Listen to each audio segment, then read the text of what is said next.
പരിശുദ്ധ ഖുർആൻ പറഞ്ഞ നിങ്ങളെ അല്ലാഹു സുബ്ഹാനഹു വ തആലയുടെ ഖുർആനിൽ ഒരു പ്രയോഗം ലാ തൈഅസ്, നിരാശ വേണ്ട. ആര് പറഞ്ഞ വാക്കറിങ്ങള്? മഹാനായ യാക്കൂബ് നബി അലൈഹി സ്വലാം. യാക്കൂബ് നബിക്ക് 3 മക്കളെ നഷ്ടപ്പെട്ടിരിക്കുന്ന സമയം. യാക്കൂബ് നബിയുടെ ചരിത്രം അതിഗംഭീരമാണ്. ആ 3 മക്കളിൽ ഒന്നാമൻ യൂസുഫാണ് നഷ്ടപ്പെട്ടു, രണ്ടാമൻ ബിന്യാമീനെ നഷ്ടപ്പെട്ടു. യൂസുഫ് നബിയുടെ നേരെ അനിയനാണ്. മൂന്നാമൻ ആരറിയോ? ബിന്യാമീനെ നഷ്ടപ്പെട്ടുകൊണ്ട് നാട്ടിലേക്ക് തിരിച്ചു വരാത്ത റഹാബീൻ എന്ന് പറയുന്ന മൂത്തമോൻ, 12ാമത്തെ മോൻ. 12 മക്കളിൽ ഒന്നാമൻ. ഈ 3 മക്കളെ നഷ്ടപ്പെട്ടപ്പോൾ ബാക്കി ശേഷിച്ച 9 ആളുണ്ടായിരുന്നു. ഈ 9 ആളോട് യാക്കൂബ് നബി പറഞ്ഞ വാക്കെന്തറിയോ? യാ ബനി യദ്ഹബൂ ഫതഹസ്സസൂ മിൻ യൂസുഫ വഅഖി. എന്റെ പൊന്നുമക്കളെ, പഞ്ചേന്ദ്രിയങ്ങൾ കൊണ്ട് നിങ്ങൾ അന്വേഷിക്കണം ചെന്നിട്ട് യൂസുഫിനെ എന്ന് പറഞ്ഞു.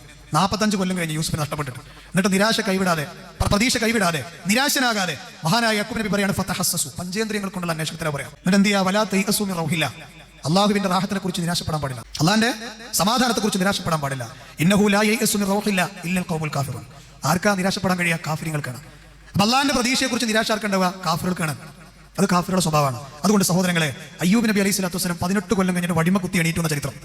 അയ്യൂബ് നബി അലൈഹി സ്വലാം 18 കൊല്ലം കണ്ണിന്റെ ഉള്ളിലൊഴികെ ശരീരത്തിലെ എല്ലാ തൊലിയിലും മുറി, മാറാത്ത മുറി 18 കൊല്ലം. 18ാം കൊല്ലം ഈ മുറിയൊക്കെ മാറിയിട്ട് അള്ളാന്റെ മഹാത്ഭുതം അദ്ദേഹത്തിന്റെ ജീവിതത്തിൽ സംഭവിച്ചു. അല്ലെ?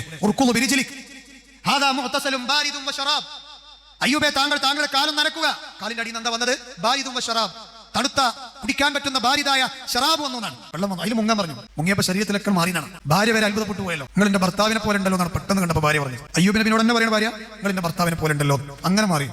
അയ്യൂബ് നബിക്ക് ക്ലാരിറ്റി വരുത്തി കൊടുക്കേണ്ടി വന്നു, ഞാൻ എന്റെ ഭർത്താവിനെയാണ്. 18ാം കൊല്ലം അദ്ദേഹം ആ വടിയിൽ ഊന്നി എണീറ്റ് നിന്ന് അദ്ദേഹം റബ്ബ് സുബ്ഹാനഹു വ തആലയുടെ ആ വലിയ പരീക്ഷണത്തിന് അർഹനായപ്പോൾ അല്ലാഹ് പറയണേ, അദ്ദേഹം ക്ഷമിച്ചതുകൊണ്ട് അദ്ദേഹത്തിന്റെ എല്ലാ ലൊറ് എന്ന് പറഞ്ഞാൽ അതിൽ മരണം പെടും, പട്ടിണി പെടും, ദാരിദ്ര്യം പെടും, കഷ്ടപ്പാട് പെടും, രോഗം പെടും, ഒക്കെ പെടുന്ന ഒരു വാക്കാണ് ലൊറ് എന്ന് പറഞ്ഞാൽ. ഇതൊക്കെ ഞാൻ നീക്കം ചെയ്ത് കൊടുത്തു. പട്ടിണിയിലായിരുന്നു, മക്കളുണ്ടായിരുന്നു, ഒക്കെ മരിച്ചുപോയി, പിന്നെ രോഗം വന്നത്. അല്ലാഹ് പറയണേ, വആതൈനാഹു അഹ്ലഹു, അദ്ദേഹത്തിന്റെ കുടുംബത്തെ ഞാൻ തിരിച്ചു നൽകി. യാക്കൂബ് നബിയുടെ 3 മക്കളും നഷ്ടപ്പെട്ടിട്ട് കരഞ്ഞ് ജീവിക്കുമ്പോൾ അല്ലാഹ് പറഞ്ഞെന്തറിയോ? നിങ്ങളുടെ ക്ഷമ കൊണ്ടും എന്നിലുള്ള സമർപ്പണബോധം കൊണ്ടും പ്രതീക്ഷ കൊണ്ടും നിങ്ങളുടെ മക്കൾ മരിച്ച് മണ്ണിലേക്ക് പോയിക്കണമെങ്കിൽ അടക്കം ഞാൻ അവർക്ക് ജീവൻ കൊടുത്ത് നിങ്ങളുടെ മുമ്പിൽ എത്തിക്കുന്ന പറഞ്ഞ പ്രതീക്ഷ വേണം. ഇത് നമ്മുടെ ഉമ്മത്തിന് നഷ്ടപ്പെട്ടു. ആർക്ക് വരെ? തൗഹീദുള്ളവർക്ക് നഷ്ടപ്പെട്ടു. അതുകൊണ്ടല്ലേ പല രംഗത്തും നമുക്ക് സമാധാനമില്ലാത്തത്. അതുകൊണ്ട് അള്ളാഹുവിനെ കുറിച്ചുള്ള പ്രതീക്ഷ. എന്നാൽ അല്ലാഹ് പറയണേ, മക്കളെ കുടുംബത്തെ മാത്രമല്ല അതുപോലെയുള്ള വേറെയും കുടുംബാംഗങ്ങളെ ഞാൻ അദ്ദേഹത്തിന് നൽകി. റഹ്മത്തമിൻ എന്തിനാന്നുള്ള പറഞ്ഞു? നമ്മുടെ അടുത്തുള്ള റഹ്മത്തായിരുന്നത്. അതുകൊണ്ട് റഹ്മാനായ റബ്ബിന്റെ വിഷയത്തിൽ സുജൂദുകൾ നമുക്ക് പറ്റിയ സമയമാണ്. കടന്ന് ഇങ്ങനെ പറഞ്ഞോളി. നിങ്ങൾ ആ സുജൂദിൽ കടന്നിട്ട് ഇങ്ങനെ പ്രാർത്ഥിച്ചു റബ്ബിനോട്.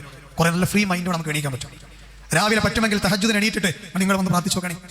നിസ്കാരശേഷം റബ്ബിനോടൊന്ന് ദുആ ചെയ്ത് നോക്കണേ. ഒരു യാത്ര ചെയ്യുകയാണ് റബ്ബേ എന്ന് വിളിച്ച് പ്രാർത്ഥിച്ചു നോക്കണേ. സഹോദരങ്ങളെ, പ്രാർത്ഥന മാത്രമാണ് നമുക്കുള്ള പ്രതീക്ഷ.